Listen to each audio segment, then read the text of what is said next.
Oh my god! Some Jedi shit. Is that a chair from yesterday? Oh god! A little skippy for me too, sir. Is it? Oh man! I think the internet's weak today, to be honest with you here. Yeah, our internet connection sucks balls today. Yeah. So. Mine's usually pretty good, but I think it's a little. I turn my phone off so it's not sucking up Wi-Fi and that kind of stuff. But yeah, internet might be a little a sketch right now. We apologize in advance. Yeah, absolutely apologize. But okay, so you get an idea of what the internet has been doing with this thing. I think that's where I stand. Like, I don't know if the roles were reversed and it were white people that the roles in the entire thing were reversed, right? If I would feel as comfortable. And I don't know why, and I don't know what that means about me, and I don't know what that means, but that's how I just immediate reaction feeling about it. And I don't know if that's the right way to look at it, the wrong way to look at it, or what. That's an interesting like polarize it, right? Flip the racial scales at that point. Right. That's an interesting point and discussion. Why don't we kind of put that in a manila folder? Just something to think about and chew on. And in the comments, let me know in the Thunderdome what you guys think. If I'm out of line there, or if I'm looking at this the wrong way, and I may be wrong to say that and think that and feel that, and I'm open to that it's not the right way to look at it. But on some level, I'm okay with black folks having fun with this and feeling like this is one that they can kind of puff their chest, stick their chest out about. Like, their community rallied to the defense of someone else in their community, and many other communities also. Like, plenty of us. It's an embarrassment for a very, very small portion of this country, of humanity in general, and it's painful that to watch people who look like us, Ben, assume that they're going to get away with it, because why else would you do that? And assume then that law enforcement or whatnot was going to protect you, and that again, the biggest thing, Ben, with people who look like us is no fear of repercussions. Yeah, none. Yeah, they sat there for 40 fucking minutes and didn't move that boat because they knew that in the end they could just wait it out and they weren't going to get in any real trouble. I guess I don't even know what their end game was, because the cops were going to come and they were going to make them move the boat anyway. Even if the cops end up coming, if you wait for the cops to come, right? They're still going to make them move the boat. They're not going to fight the cops. What if this was Florida and there was a stand your ground law, where if that's your property, something you paid for, something that you kind of you own, what if you consider that breaking and entering? Hey, I'm giving you 45 minutes now. Get the hell off my property. Bang, bang, shoot, shoot. It does. That's a whole nother can of worms, man. Stand now your ground laws allow that whole situation to be very, very different. Yeah. It's a very fluid conversation. It's a very racially sensitive conversation that we have to be aware of. But to be honest with you, like, there's one group of people who are clearly in the wrong, no matter how you slice that. That is whether how they behaved given the situation, or the fact that they were simply basically trespassing like a bunch of assholes. Somewhere they shouldn't have been. They weren't rightfully able to dock there, but decided to do it anyway, and ignored the rightful owner of that docking space for 45 minutes. Just put it in perspective before we move on to something even more terrifying. That you're trying to park in your garage, and somebody's like square angled perfectly in the middle of your driveway without your permission and won't move their car for 45 minutes, and then it comes to blows. Yeah, You'd lose your shit. The whole situation is crazy that it happened. It yeah. is. Oh yeah, of course. It's so bizarre that it even happened. It just, I'm glad that there's some humor that could come out of it that kind of, I guess, takes the edge off of it a little bit too. And I think that's a good way to say it. The catharsis of it is that's an outlet rather than going out and protesting and for all rioting. This is another way of an outlet that allows them to express themselves about this situation without any sort of violence or property damage or confrontations, more physical confrontations, potentially, all that stuff. And speaking of all of that other stuff, we have another video to show you. Unfortunately, it's a news story from our good friends at the BBC. I didn't get that one. Oh no, really? The worm? Yeah, Ancient worms? That one. Okay. Yeah, gotcha. Yeah. Folks, when I tell you it's been a major a deep vein of this show, that really nothing good comes from Russia. Correct. Exhibit 372. Do we need the audio, or do you want me to mute the audio while it plays? Nope. The BBC will do it more justice than I ever could. Got it. These worms, known as nematodes, have been frozen in time. 46,000 years they existed in a state between life and death, until scientists collected them from Siberian permafrost and sparked them back to life. The fact that alive nematodes were found and these nematodes could live for viable generations was, of course, a big surprise for us. I think it's a great possibility for us to understand what life is, because it's possible to stop it and to restart it. It appears that there is another... Oh no, what do we do? Uh-oh. The internet is weak today, my friend. Fucking internet. This is why we needed infrastructure week. You are not...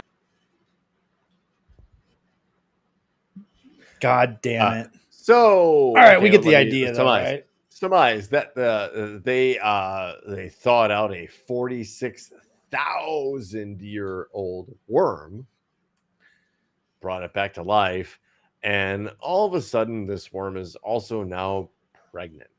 Jesus. Now, it begs a couple different questions. What? Why the fuck did you do this? What? It's 2023. We are coming out of a pandemic. Yes, Whenever this seems like such a terrible idea. Ultra hyper awareness of weird microbes and things that we can't see floating about us in our everyday lives, and you decided to do what? Second of all, it's from Siberia, folks. This is such a bad idea. We've said this before. Yeah, and you've talked about this before, Bucks. My bad. No. All over each other. Are we? I think there are some delays. There are some serious delays here. That's kind of where we are. I just say that there are no more harsher environments in the world than Siberia in Russia. The permafrost is miles deep, has been for centuries and generations. The fact that they decided to wake up a 46,000-year-old, which predates our even most radical ideas of when our version of humanity and civilization sprung about. And those most radical of ideas date back only about 12,000 years ago. To wake up a worm, that's 46,000 years old, so 3 times, 3 to 4 times, I guess, if you want to look at it, older than us. We have 0 knowledge of in our immune system of what it might be carrying. Our genetics have no idea how to adapt to such a pathogen should one exist. Russia has hacked our internet. Thank you, Ryan Hansen, for pointing, or Bree for pointing it out. They invade the Thunderdome often. So maybe I don't know. Is it the videos that we try to show that slow us down? I don't know.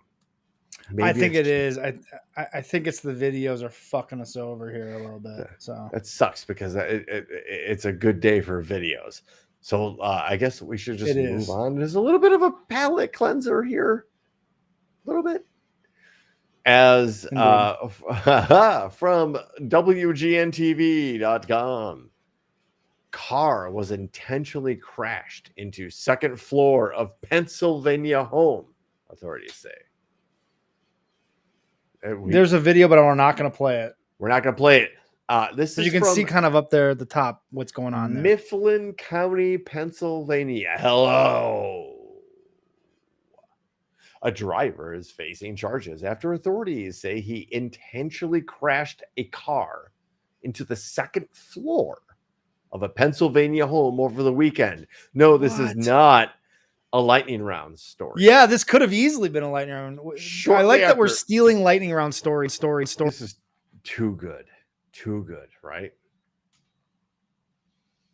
Shortly after 3 p.m. on Sunday, Junction Fire Company said it was called to assist the Decatur Volunteer Fire Company with a reported vehicle accident on Alfaracata Road in Decatur Township, just about 120 miles northeast of Pittsburgh. Upon arrival, responders found a vehicle that had crashed into the second floor of the home. The driver had already been removed from the car, according to the spokesperson for the fire department. The driver, identified by Pennsylvania State Police as a 20-year-old Evan Miller, was transported to a nearby hospital with undisclosed injuries, and honestly is probably an asshole to x-ray. 3 people were inside the home when it was hit. Authorities have not said if any others were injured. According to Junction Fire Company, Miller appeared to have been traveling at a high rate of speed and veered off the road into a field. There was a change. Let's highlight this next sentence. There was a change in elevation between the field and the house.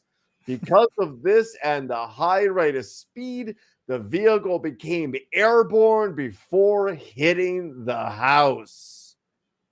How do they know he intentionally did it, though? According to state police, charges pending include aggravated assault, reckless endangering another person, criminal mischief.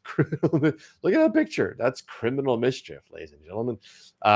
Investigators believe Miller acted intentionally, although they have not explained a motive. That's incredible. That, I don't know. It's a shocking picture to see. You're like, that. How does that even happen? So, broken down.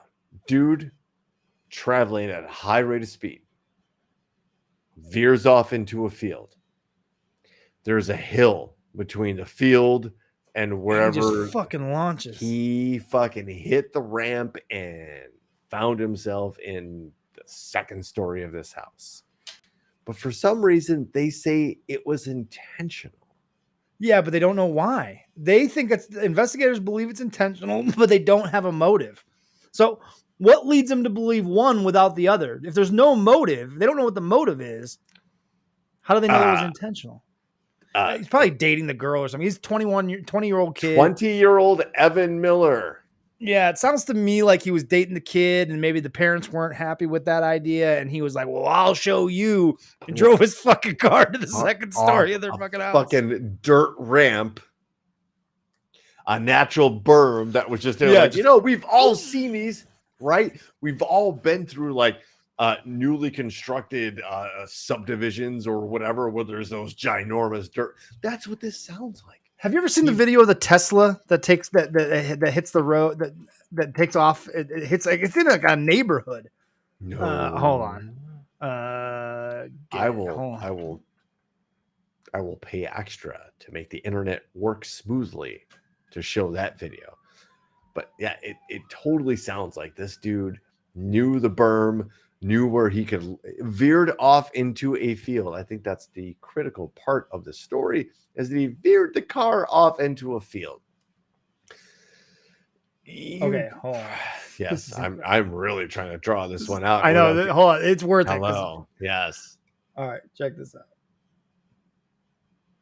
In Los Angeles, look at this video. A Tesla flying through the air. It's gone viral. The Tesla Model S. The driver is speeding uphill, then launching over a steep downhill street in an LA neighborhood.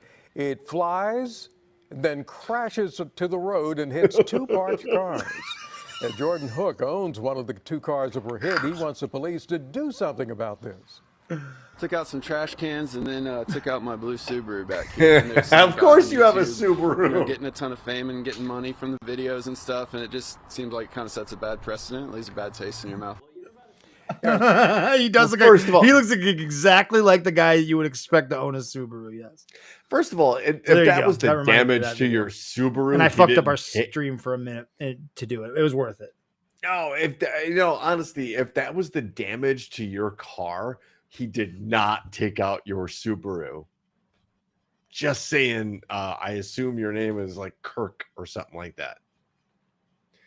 But yeah, I don't fault. Yeah, apparently Ryan Hansen giving us the 411 there was nobody in that car. It was on autopilot. I don't know that it would do that, but what? Maybe. Okay, so maybe that one needs. I don't think you could do that. That would be crazy. That would be like you'd have like the Batmobile then at that point, because if you could control the thing to like loiter or attack or something, like you have the Batmobile, especially if it's a Tesla. Like shit, fuck, that thing can seal up and nothing can touch it. As long as I don't know that was on autopilot. Oh, he was in the passenger seat. Maybe I don't know. That seems unrealistic to me, but. Or it's just another example of a stupid human trick.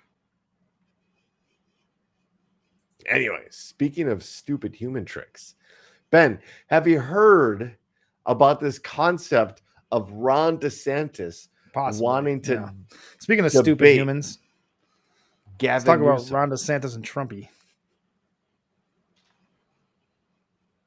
We are having internet issues, man. We're back on it. It takes a second, but I think we're back now. Okay. Once the video fucks everything up right now. So that's the last video we're going to play today, I promise. But I think we're back. There is a concept out there, folks, that for some weird reason, the governor of Florida and the governor of California are going to debate each other for no other reason other than to debate each other. And really, let's be honest with you at this point, it's basically a dick measuring contest. No doubt, right? However, if you were to square up the opponents, and Ben, I'm not a betting man, you are. Sure, yeah. If we were to square up the opponents here between Gavin Newsom and Ron DeSantis in a debate, I think the handicap would be pretty steep.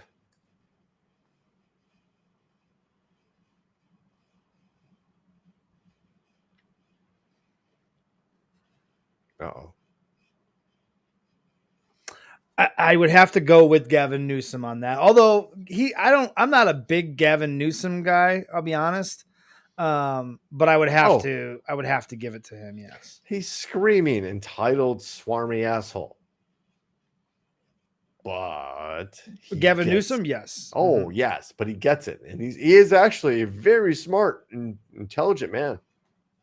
I'm not saying Ron DeSantis isn't a smart, intelligent person, but on the scale of you have people skills of a roller skate versus you have the people skills of a polished politician, I think Ron DeSantis fits the mold of the roller skate. He's terrible with people. Yeah, and it's hurting him already because I just happened to see Chris Christie was on the CBS Morning News this morning, and I happened to catch it. It was either yesterday or today, and he had mentioned that in the polls, right now the latest polls like Trump 34%, DeSantis 13%, and Chris Christie at 11%, and that's up from like 2% the last turnaround for polling. So Chris Christie, interestingly enough, as the like voice of reason, wildly enough, of the Republican Party, he is seeming to gain a little bit of traction. It certainly is on the heels of Ron DeSantis. And the Trump thing is an aberration, and we don't even know that he's going to be able to run because he's going to be so swamped in lawsuits. Because Georgia's about to hand down some shit to Trump that is going to take up a lot of his time. If the shit that he's already got on his plate doesn't take up a lot of his time. We may legitimately be approaching, because of Georgia, 100 federal indictments against a former president.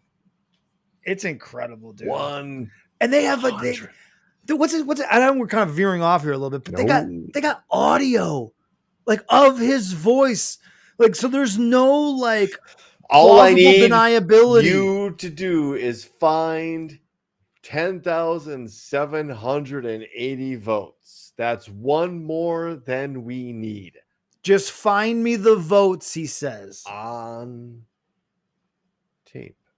Not only that, but the January 6th stuff, they've got him on tape.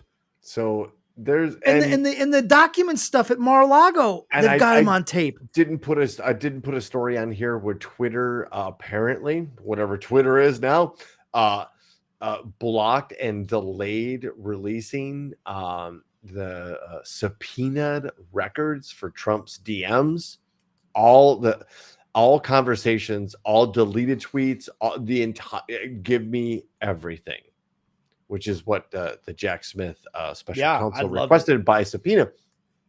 And apparently the leadership of X, Twitter, whatever, Elon Musk delayed that so much that he incurred a $350,000 fine from the federal government for delaying providing subpoenaed evidence. Right? Interesting. When this guy really did the bidding of known fascists like Vladimir Putin or Viktor Orban of Hungary, it is a very interesting bit of, hey, why did that take so long? Anyway, the idea that Gavin Newsom and Ron DeSantis would discuss anything without Gavin Newsom absolutely skewering Ron DeSantis, the DeSantis group came up with some interesting, like, well, we won't debate you until we're going to skip opening statements and just provide a hype video.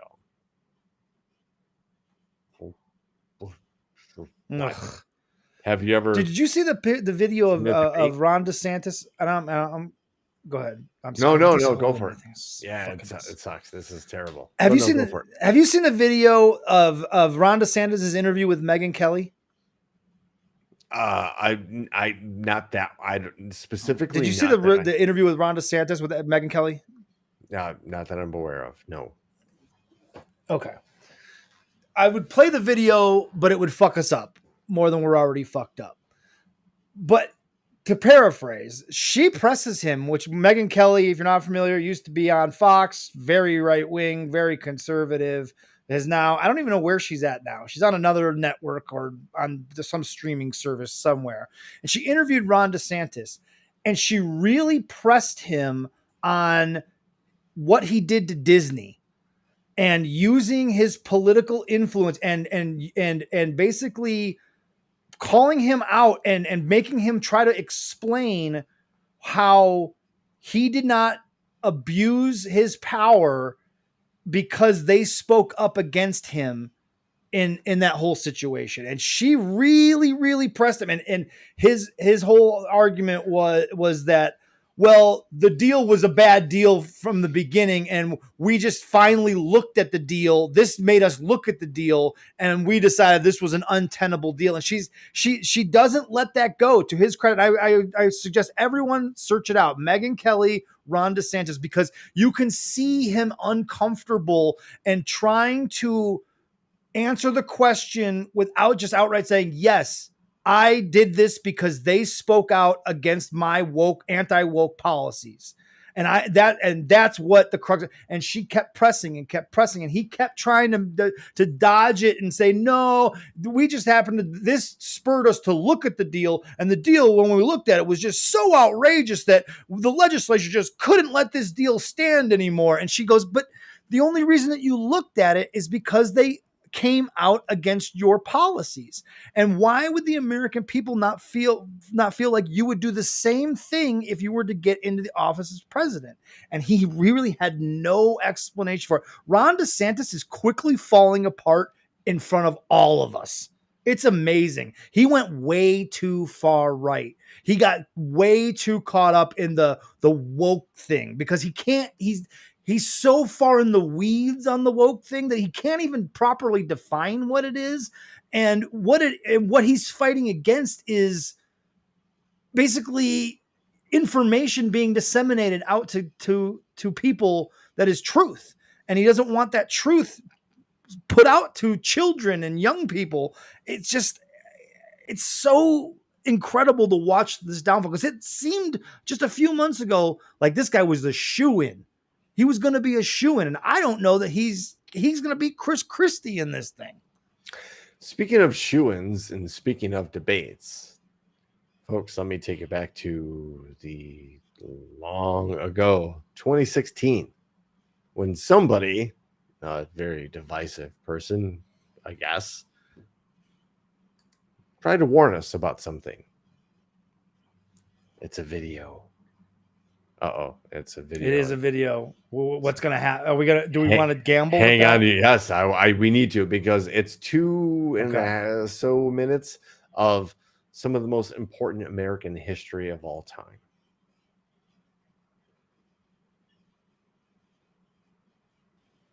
Your running mate, Governor Pence, pledged on Sunday that he and you, his words, will absolutely accept the result of this election. Today, Ivanka said the same thing. I want to ask you here on the stage tonight, do you make the same commitment that you will absolutely, sir, that you will absolutely accept the result of this election? I will look at it at the time. I'm not looking at anything now. I'll look at it at the time. What I've seen is so bad. First of all, the media is so dishonest and so corrupt, and the pile-on is so amazing. The New York Times actually wrote an article about it, that they don't even care. It's so dishonest, and they've poisoned the minds of the voters. But unfortunately for them, I think the voters are seeing through it. There is a tradition in this country, in fact, one of the prides of this country is the peaceful transition of power, and that no matter how hard fought a campaign is, that at the end of the campaign, that the loser concedes to the winner. Not saying that you're necessarily going to be the loser or the winner, but that the loser concedes to the winner, and that the country comes apart for the good of the country. Are you saying you're not prepared now to commit to that principle? What I'm saying is that I will tell you at the time. I'll keep you in suspense. Well, okay? Chris, let me respond to that, because that's horrifying. You know, every time Donald thinks things are not going in his direction, he claims whatever it is rigged against him. The FBI conducted a year-long investigation into my emails. They concluded there was no case. He said the FBI was rigged. He lost the Iowa caucus. He lost the Wisconsin primary. He said the Republican primary was rigged against him. Then Trump University gets sued for fraud and racketeering.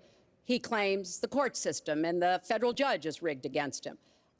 There was even a time when he didn't get an Emmy for his TV program 3 years in a row, and he started tweeting that the Emmys were rigged against him. Should have gotten it. This is a mindset. This is how Donald thinks. And it's funny, but it's also really troubling. Man, she tried to warn everybody. She, at the end of the day, everything she said was going to happen has It's happened. very tough to see that. And at no point has the media on either side, honestly, acknowledged that she was spot on. No, nobody did a mea culpa. Nobody said, "Holy shit, you were right." And if they did, they now we're all frozen. Well, we brought up Hillary Clinton, so now we're really dealing with the Russians. No, I think we're back. So just a reminder that somebody was sounding the alarm. There were people saying the truth out loud way back when. And I dare you to prove Hillary Clinton wrong at that point. And say what you will about anything else. That's not what we're talking she also said that that if she warned that if we were to have a true natural disaster or a big disaster, I don't know, like a pandemic, that he would be ill-equipped to handle that. And she basically laid out exactly how he handled COVID before he even did that. Like, it's so crazy. And it's so crazy to hear him talk about how the media was rigged at that point, because if anything, at that point, the media was rigged for him. The media is what gave him the platform over and over and over again. They invited him on every show because they thought it was entertaining that Donald Trump was running for president, and it would get people to tune in. So every network gave him free airtime over and over and over and over and over and over and over again. It's so also important. It was rigged in his fucking favor at that time. It's also important to point out that one of the main contributors to this was CNN at that time, headed by Jeffrey Zucker, who was also the executive of NBC at the time when The Apprentice was a ratings king for that very network. So all you had was, and hey, we've talked about the Hollywood strike. Imagine a Hollywood executive getting control of a news organization. What's most important to a Hollywood executive? Ad revenue and ratings. That's it. Not the truth. We got so wrapped up in her emails. People got so wrapped up in that bullshit FBI, that bullshit the week before the fucking election.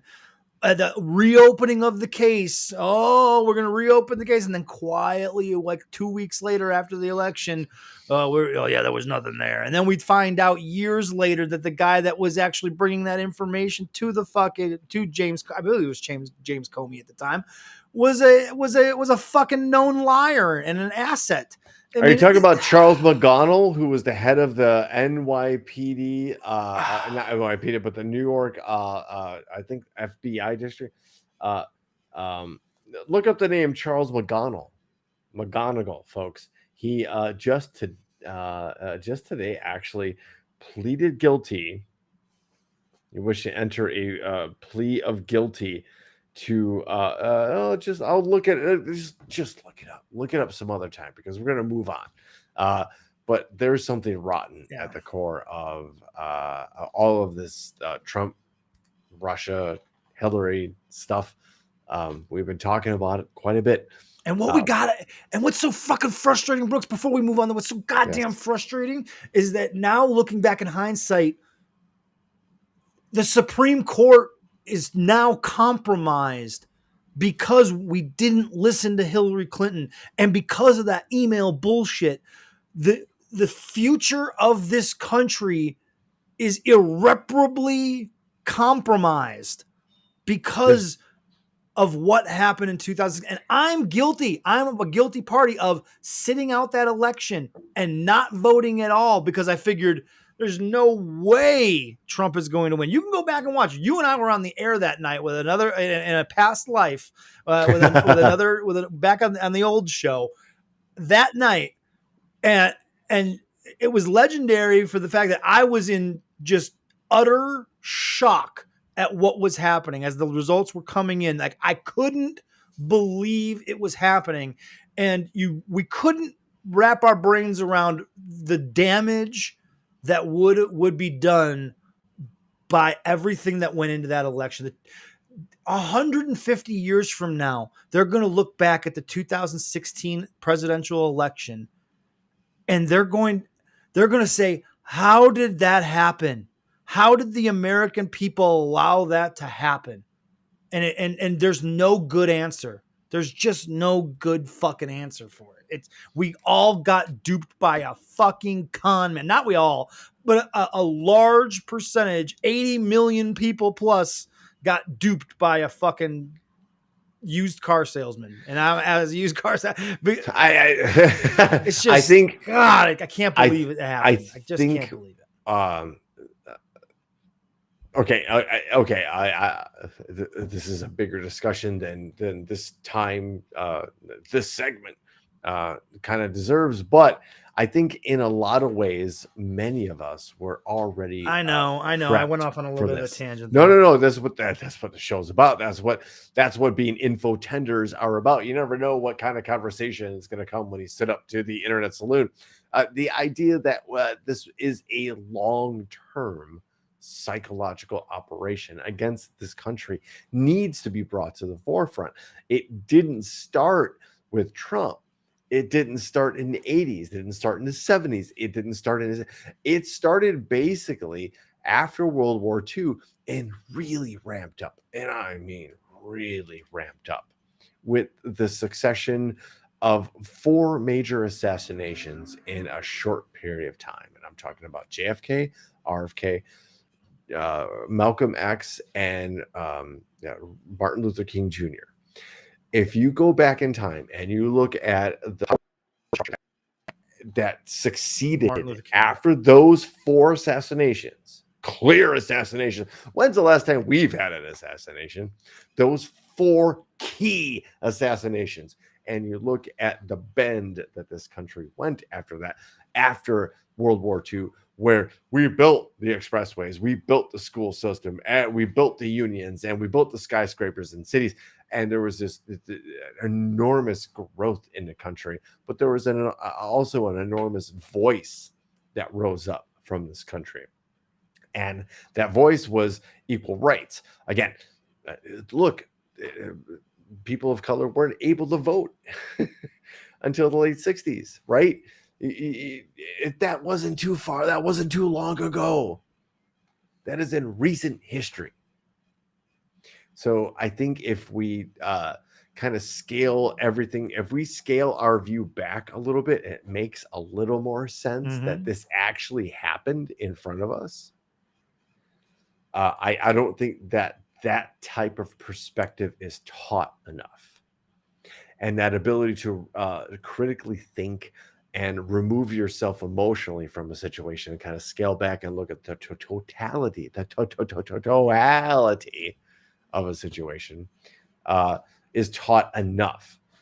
We certainly don't discuss it enough in our everyday conversations because we're just topic of the day. Did you see this? Did you hear that? Did you see that? But we have to look back. We have to step back and see the path, the proven, the historical path that we're currently kind of on. Other civilizations, other countries, other nationalities, other nations, other nation states, other continents, they all traveled down this path. And I think it's a good learning experience. You could don't feel bad that you made poor decisions as a youth, or that you didn't even at the time of need step up. That's all we need right now is for people to just acknowledge that and be present. I guess that's a long way of saying, hey, did you see the AI assisted fire sprinkler system in China?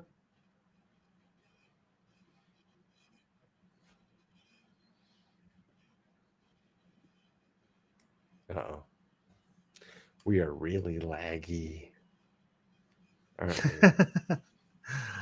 Yeah. We are really laggy.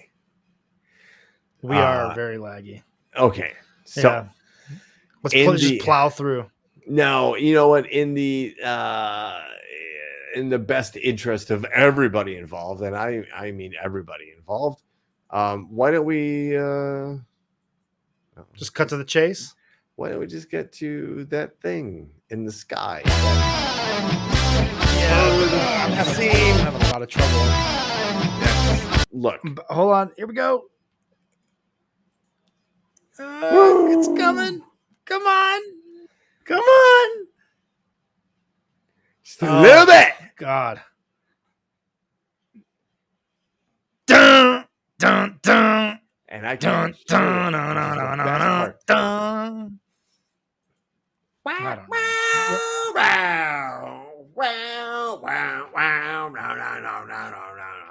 Maybe the people can hear it and we can't. Yeah. I wasn't able to hear it before. I can't hear it now. It makes no difference. Hi, I'm Casey Kasem. My hair is on fire. I don't care. Here's the top 50.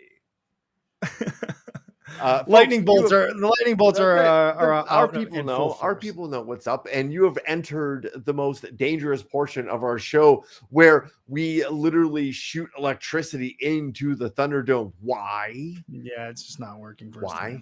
Because 3 stories enter the Thunderdome. They're electrified.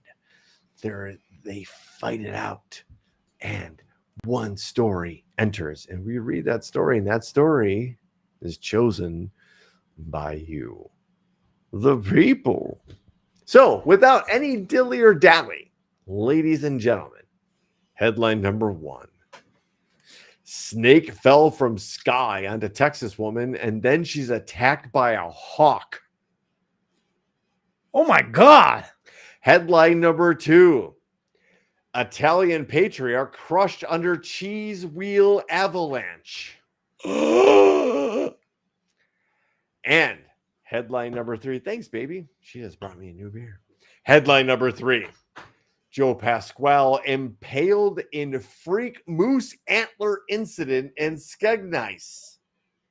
Oh my God. This might be one of the most difficult lightning rounds we've had in some time. Because it's animal centric. Wow. Hold on. Let me hear those once again, because holy shit, there's a lot going on there. I'd be happy to. Yeah, Headline number 1. Snake fell from sky onto Texas woman. She's then attacked by a hawk. Talk about having the worst day ever. Like you should have played the lotto. Headline number 2. Italian patriarch crushed under cheese wheel avalanche. Oh, God. That's of all the ways to go. And headline number 3. Joe Pasquale impaled in freak moose antler incident in Snice. I have to assume there's a picture involved with that story, and that may be what tilts me towards that story. There's a picture of Joe Pasquale. I'll say that. Okay, all right. Well, because I don't know that I can handle. I don't know that I can handle him being a picture of him being impaled by moose antlers. No, yeah. Biz is the first to vote, and he's going with number 1. First vote in with number worst 1. day ever. He wants to hear about that woman's worst day ever, and I don't blame him because that's incrable. Yolanda. Yolanda going with number 2. Number 2. All right, so we got votes from number 1 and number 2 in so far. Oh, alternate headlines from our boy. The Circle of Life, Wheeling and Dealing, and Death Mooses Up. Gigi's going to go with number 2 as well. Oh, we got votes coming in and for number Chris 2. going with number 1. We got votes in for yes, number 1. Ryan Hansen going to go with number 2. All right, we votes are rolling in, ladies and gentlemen. I guess just one more time, just to kind of allow you to contabulate and put your thoughts into the old bozo computer and generate a vote. Headline number 1. Snake fell from sky on a Texas woman. She's then attacked by a hawk. Headline number 2. Italian patriarch crushed under cheese wheel avalanche. And headline number 3. Joe Pasquale impaled in freak moose antler incident in Skegness. Data from Brooks voting for number 1. We officially, folks, have a tie. I'm going to go back and count the votes to make sure because, Uh-oh. you know, we I haven't all had to break a tie in a minute. I want to make sure that we're accurately counting votes and don't get sued for faulty voting machines, which, you know, Fox News found out. We can't pay out billions of dollars in damages. Yes. So everything we rigged. say is alleged. Was... Number 1, number 2. Moose is up. Yolanda is voting. I think we have a tie here, folks. Jesus, this one is close. Yes. Well, Jesus is a close one. Okay. Yeah. How about that? This is that's kind of a winner right there. Biz with the quote of a show. Jesus, this one is close. I think, folks, you want to hear number 2, and so not that. Yeah, let's go with it. Yeah, we got to hear about this guy that dies from a cheese avalanche. Headline number 2: Italian patriarch crushed under cheese wheel avalanche. Grieving family rushes to salvage supply. The Chiapparini warehouse contained 25,000 wheels of cheese arranged on shelves. An Italian cheese maker died this week after thousands of cheese wheels fell and crushed him in his warehouse. Giacomo Chiapparini, 74, was checking over his stock Sunday night when a shelf buckled, dropping as many as 15,000 wheels of cheese on him in an avalanche. Each cheese wheel weighed 84 pounds. Oh my God. Firefighters responded after neighbors reported a sound like thunder. Okay, I got to do the math on that. The search for Chiapparini took 12 hours before authorities located his body, and presumably because it kept, to quote the great American rock band Limp Bizkit, kept rolling, kept rolling. The firefighters told AFP that they determined Chiapparini used a machine to rotate and clean the cheese wheels, which may have disturbed the shelf. An investigation will determine the full story of how the collapse occurred, but if an official believed the machine must have malfunctioned. The Chiapparini warehouse in Lombardy contained 25,000 wheels of Grana Padano, which is a hard cheese similar to Parmesan. The economic damage totaled $7.7 million in losses. We don't give a fuck about the old man. As if the loss of the family patriarch was not enough to grapple with, the family has to race to preserve what they can of their remaining stock. The cheese wheels have to remain in a climate-controlled warehouse, and the summer weather is enough to spoil the remaining supply if they are not moved quickly enough. Quote, the family, his wife, Angela, and his 2 children cannot understand what happened. Daddy got crushed by cheese. What's not Dude, not just cheese. Hold on. I did the math on that. You said 15,000 wheels of cheese, right? At least. Okay, let's just assume that was it. 15,000 wheels of cheese at 84 pounds each. That sounded like thunder from neighbors. Why? Because it's 1.26 million pounds of cheese that crushed that man. Okay, hold on. 1.2 million pounds of cheese. 1,200,000 divided, let's say 2,000 pounds is in a ton.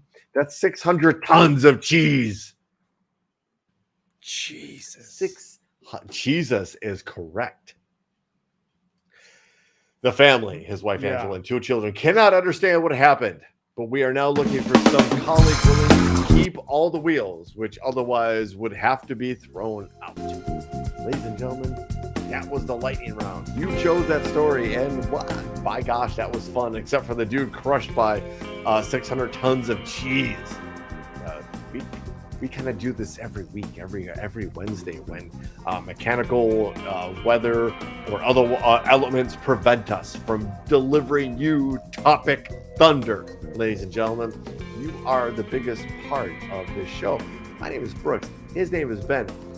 we provide a network infrastructure for the Thunderdome, for you.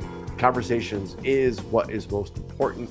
The ideas that spark from here, the legacy of this show should be, I thought about something.